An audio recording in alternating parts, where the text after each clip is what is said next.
Hey, if you've hit a weight loss plateau despite doing everything right, stay tuned because I'm going to share with you the common mistakes I see women making that are keeping the scale stuck despite working hard towards your goals.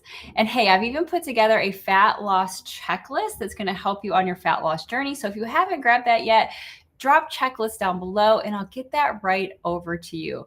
And hey, if we haven't met before, my name is Becky Fox. I'm a fitness and nutrition coach.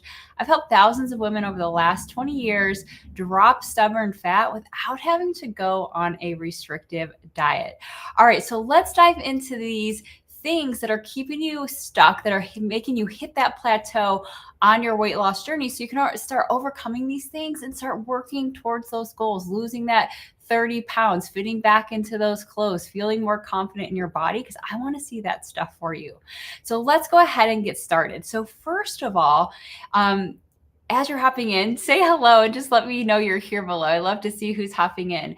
But I want to start with something that I see that happens a lot, which is we have to find what actually is a plateau. Okay, so what can happen along your fat loss journey is maybe you're losing weight steadily and then you have a week where the scale stays the same. Okay, now this is not an actual plateau. Okay, it is normal actually on your journey to have periods where maybe you lose weight and then you have a week or two where it stays the same and then it starts to go back down. It's normal to see kind of a stair step as you're going through your fat loss journey, and even have weeks where maybe that scale goes up a pound, right? It's normal for your weight to fluctuate, and it's also normal to have weeks where the scale doesn't move down. Okay, the journey is not going to be what we expect, where it's going to be this straight line perfectly down till we hit our goal. As much as that would be amazing, that's not how it works. So we have to start by defining what a plateau actually is. So it has to be a couple weeks, not just a single week of not seeing any results. And by results too, I mean scale weight, measurements, no changes in your pictures, right? So we want to make sure we're also utilizing multiple ways to check our progress, because sometimes we are making progress. It's just not reflecting on the scale. Okay, so it's kind of 2-in-1, is make sure you're using more than one way to measure your progress, to make sure you are in fact making progress or not just using the scale. The scale can be a very helpful tool, but also give yourself time. We're looking at data over time, not week to week. So if that scale stays the same for a week or goes up for a week, keep going. This is not a reason to give up. And it does not mean you hit a plateau yet. Now, if you're hitting the 3rd week or the 4th week and nothing is changing, right? We're going to talk about that in a second, because it's probably just some tweaks and changes you need to make to your plan. Because the other thing a lot of women don't realize is that fat loss isn't set it and forget it. You don't just set a calorie goal and stay there until you hit your fat loss goal. You don't just, change a few habits and then don't do anything else, right? And so we're going to talk about that in a minute. But if you are hitting up on 3 weeks, 4 weeks, right? Now it's time to adjust your plan. Okay, because something in your plan isn't working, and that's normal to have to make some tweaks and changes as we go. Again, fat loss isn't set it and forget it. Okay, but before I get to that, we're going to get to that in the end here. I want to talk about a couple other things just to make sure we're on the right track. Okay, so number 2 is what I see with a lot of women happening as well, is basically there's just something missing from their plan. Okay, I hate to break it to you, but we can't just focus on one thing and ignore the other aspects of fat loss. So when it comes to fat loss, it's not just workouts, it's not just nutrition, it's both. And it's not even just those things by themselves.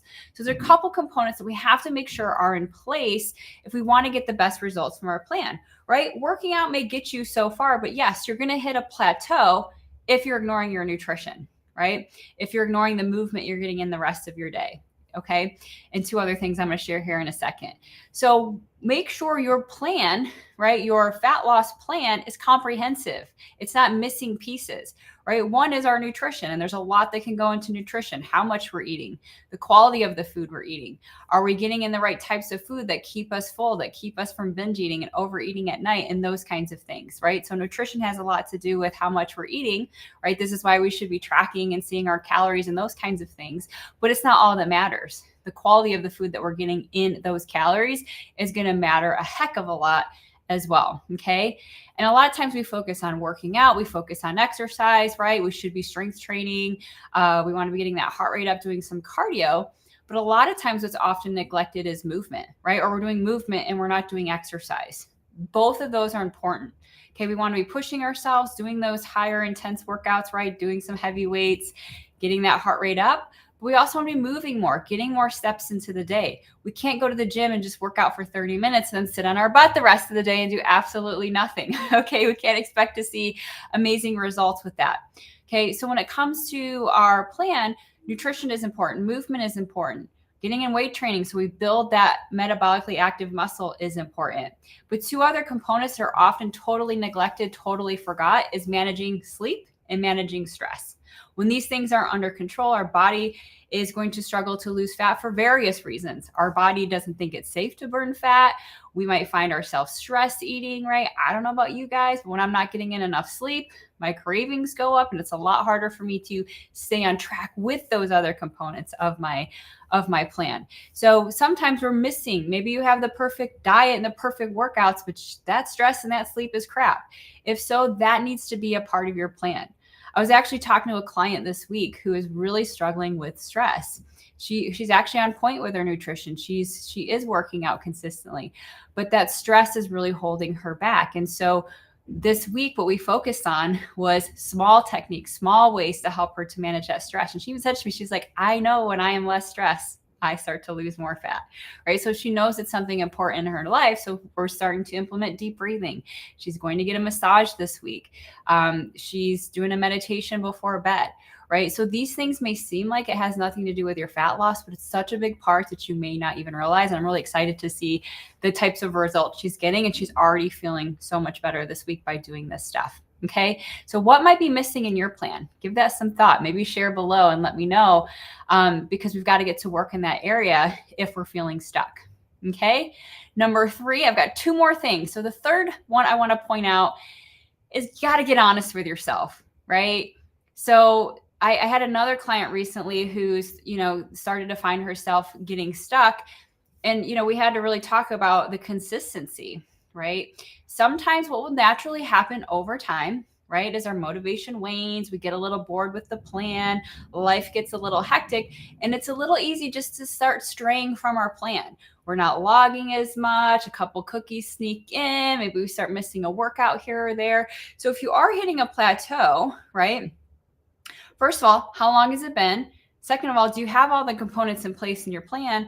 And if you do, hey, are you slipping a little bit? And no, it's okay. It's normal for that to happen. It doesn't mean there's anything wrong with you. It doesn't mean you suck. It happens to all of us at some point or another. The key is just being honest with ourselves, catching it and going, hey, where am I slipping and where do I need to step it up? I really want these results. I want to hit these goals. What do I need to do to start making those changes? So with this client, we noticed that she wasn't logging as often. She was getting a little lax there. So we kind of made that commitment to keep the food logging. The protein was starting to slip a little bit, right, which can be easy to do. It is a little bit work to make sure we have protein on hand. So we started bumping that protein up, and then made some tweaks around her fitness plan too, right? Because she was actually doing really, really great with her workouts 3 times a week, getting in 8 to 10,000 steps.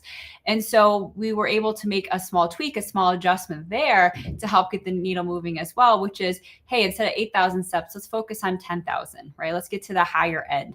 Okay. And we're adding in a day of cardio. So making these small tweaks, these small changes sometimes are what we need as well, which is really the last one that I want to point out, because some of you might be like, I am being consistent, right? I am doing all the things that you mentioned before, and it has been 4 weeks. So what else is going on, right? And right, sometimes there's 2 things that can typically happen at this point, right? The first one is that a lot of times, right, we get a calorie calculator, we plug in those calories, we follow those calories and hope that that's just going to magically get us to our weight loss goal. But unfortunately, it's not that simple. We usually along the way, we're going to have to make some adjustments. We're going to have to make some tweaks, right? We may want to have some periods where we actually take a break from eating low calories for that mental break, as well as to keep our body from metabolically adapting to those lower calories. Right. So one of the key things is, let's say you have a lot of weight to lose, you have 50 pounds to lose. We want to take breaks from being in a fat loss phase all the time. A lot of us are always focused on fat loss 24/7, 365. And what can happen over time is when we're constantly slashing calories and under eating or under fueling, is that our body is going to adapt to that. So whereas 2000 calories might be what you needed to maintain your weight, once we adapt, now you need 18 or now we need 17, right? And it starts getting lower and lower. And it gets to a point where we have to keep slashing calories, but that becomes unsustainable over time. So we want to do things throughout our plan where, yes, sometimes we're in a fat loss phase and sometimes we take a break from that to allow our body to not get too adapted to these lower calories. So we might actually have a week or a weekend where we eat more calories. I know it seems counterintuitive, right, to do these things, but we want to offset that metabolic adaptation that can happen over time by taking breaks from our fat loss phases, okay, and actually eating more for our body and then going back into that fat loss phase, okay. Also, we might have to adjust what we're doing. As you lose weight, you lose body fat, your body doesn't burn as many calories as it did before. The one advantage to being overweight is your body actually burns more calories because it's carrying around extra weight. So over time, you will have to make some adjustments to your calories, right, into what you're eating as that weight starts to come off and adjust over time.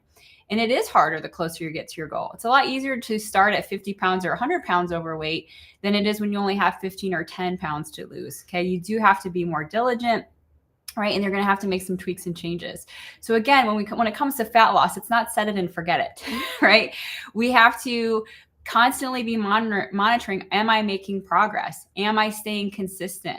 I've been doing this for 4 weeks, nothing's happening. It's time to make some changes. Maybe I do need to take a diet break because my body is adapting to what I'm doing.